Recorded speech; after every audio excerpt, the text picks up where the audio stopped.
Dave Fouquet, definitely saying that wrong, said deep ruts scare the hell out of me. Yep, that's a super common one as well. Yeah. Somebody maybe it was 7 deuce deuce, I think, during time qualifying, race day live. He sort of made a good point, and he was talking about ruts and how when I'm at class, I mean, ruts is usually most people's mental hang up. It's like their mental block is ruts in a corner, straightaway ruts on a jump face, you name it. Like that is one of the most common mental blocks for a motocross rider.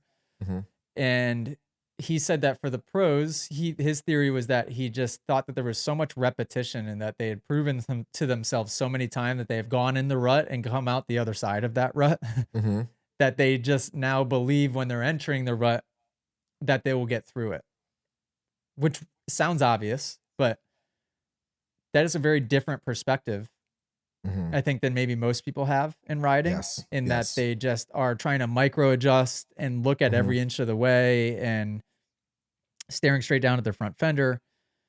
And it makes the rut feel like you're in it forever.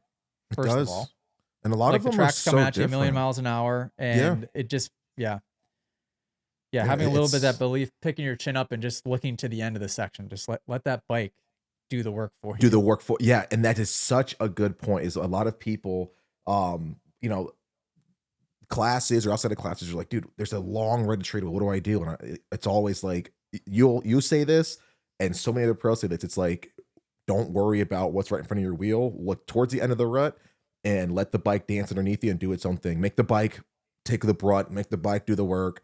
You know, keep yourself light. Look to the end. That is such good advice that you guys give, because really, I succumb to this all the time. When you look down, you're like, oh, well, it jags like this, and then I got that. I got to compensate. Then I do this. For you know what, you're looking right here, and then you're down. So that is such good advice that you give at classes. Yeah, it's hard to implement though, because in your brain, like you can't. That advice doesn't make sense.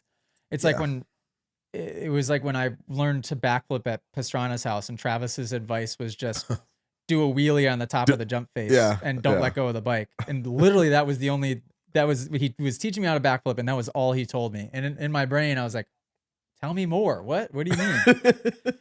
And the first time that I jumped in the foam pit and landed upside down with a bike on top of me, I was in the foam pit with the bike on top of me thinking, he was right. Yeah, got to pull really hard. That was the only thing I actually needed to worry about, was don't let go of the bike. Yeah, I love that you like went back and forth with him. He's like, you got to pull really hard. Like, you got to pull hard. He's like, you're wheeling a motorcycle. Yeah, you got to pull hard, dude. It's like, yeah, dude, this is difficult stuff.